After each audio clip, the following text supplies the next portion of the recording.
மோடி இதே அமித்ஷாவுடைய இந்த இந்த இந்த விசாரணை முகமை தான் உள்ள வந்துச்சு. அங்கே துவங்கினது தான் அதிமுக அன்று சரணடைந்தது. இன்று வரைக்கும் அவர்களால் அந்த அந்த இறுக்கத்திலிருந்து விடுபட முடியாமல் அதிமுகவுடைய எல்லா முகாம்களும் சின்னம்மா, டிடிவி, ஓபிஎஸ், எடப்பாடி, செங்கோட்டையனை வரைக்கும் மோடி வாழ்க, அமித்ஷா வாழ்க, பாஜக வாழ்க, நாக்பூர் வாழ்கன்னு சொல்ல வச்சுட்டாங்க. ஆனால் அதே நோக்கி இப்போ இன்னைக்கு திமுகவை நகர்த்துவதற்கு செந்தில் பாலாஜியை ரொம்ப குறி வைக்கிறாங்க.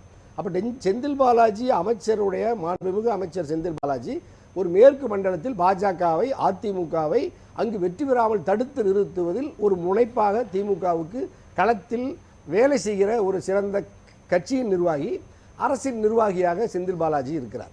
இன்னும் சொல்லப்போனால் அண்ணாமலையினுடைய சொந்த ஊரில் அண்ணாமலை ஒரு வார்டு மெம்பராக கூட வெற்றி பெற முடியாத அளவுக்கு தடுத்து நிறுத்துவது செந்தில் பாலாஜி.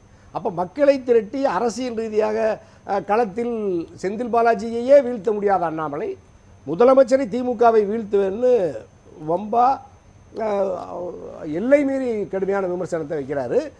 ஆனால் செந்தில் பாலாஜியை திமுகவை வீழ்த்த முடியாத அண்ணாமலையும் எடப்பாடியும் மேற்கு மண்டலத்தில் அவரை திட்டமிட்டு அவருடைய வீடுகளில், உற்றார் உறவினர்கள் வீடுகளில், அந்த மாவட்டத்தில் இருக்கிற எல்லா தொழில் நிறுவனங்களின் மீது இதே வருமான வரித்துறையும் ஈடியும் எங்கள் நாகராஜுக்கு தெரியும். எல்லா நாகராஜுக்கும் சொந்தக்காரங்க தான்.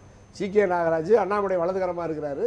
மேற்கு மண்டலத்தில் இன்னும் பச்சையாக சொல்கிறேன், 99 விழுக்காடு பேர் கொங்கு வேளாளர் கவுண்டர் சமுதாயத்தை சார்ந்த செந்தில் பாலாஜியை ஆதரிக்கிற அனைத்து தொழிற்சாலைகள் மீது சோதனை நடத்தி உணவகங்களை எல்லாம் சோதித்து சீல் வச்சு மாதக்கணக்கில் மூடி வச்சுருந்தாங்க.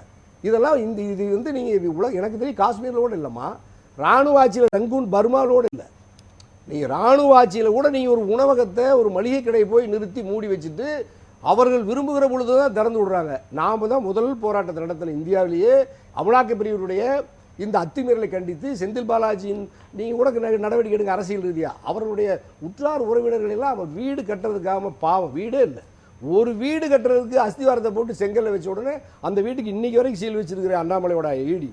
இன்னைக்கு நீங்கள் போய் அதே டாஸ்மார்க்குடைய ஹெட் குவார்ட்டருக்கு வந்திருக்கீங்கன்னா ஒரு அமைச்சரை கை வச்சிங்க, உறவினர்களை கை வச்சிங்க, மக்கள் மத்தியில் போராடி உங்களால் வாக்குகளை பெற்று பாஜக ஆட்சிக்கு வர முடியல, இந்துத்துவ சக்திகளினுடைய வெற்றியை தடுத்து நிறுத்திய செந்தில் பாலாஜி சிறையில் வச்சு அடைக்க ஒடுக்கி பார்த்தீங்க, சரணடையில். நீங்கள் வந்து அஜித் பவார் மாதிரி மகாராஷ்டிராவில் சரத் பவார், ஹரிஷ் பவார், சிண்டே மாதிரி உடனே நீங்கள் வந்து சரணடைஞ்சு பாஜக வந்திருந்தா இன்னைக்கு செந்தில் பாலாஜி மத்திய அமைச்சராக இருப்பார், எந்த வழக்கு இருந்திருக்காது. இன்னைக்கு அவர் அடிமணியில் திமுக தளபதிக்கு விசுவாசமாக இருக்கிறாருன்னா உச்ச மிரட்டலாக இன்னைக்கு இதுக்கு நம்ம டாஸ்மார்க் அலுவலகத்துக்கு வந்துட்டு அண்ணாமலை இன்னொரு வார்த்தையை பயன்படுத்துகிறார்.